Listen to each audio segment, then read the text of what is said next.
There's something about the chat. I think that they speak in a much different way when they're typing on chat. I think partly because they're so tech savvy now, kids, they're so used to that. They've grown up texting and communicating that way. But there's also a casualness to the kind of discourse that happens in that format, as opposed to when they're speaking in front of each other in a classroom with me standing there. They try to sound more formal. They try to use words, that are more jargony. And so there's a real fluidity and a real there's almost a tighter sense of community when we're in the chat room, which is ironic. Because even they'll say, I'm missing people, I'm missing people's faces, it'll be good to see each other again when we get back to class. But there's a real, there's a jokiness and there's a wit, a level of wit that rises when we're in the chat room that's really interesting.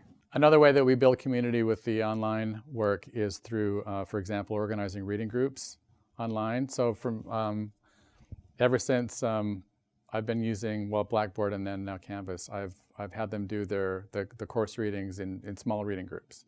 So I just have I have Canvas randomly assign students into 4 or 5 or 6 reading groups with 4 or 5 people in each one.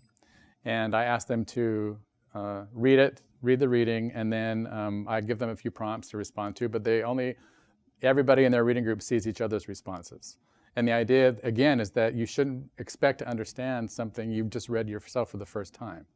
You should see what other people got out of it and how they interpreted it and the meaning experiences they brought to it, and you share yours with them. And that's possible in a small group, so that's why I divide them into small groups.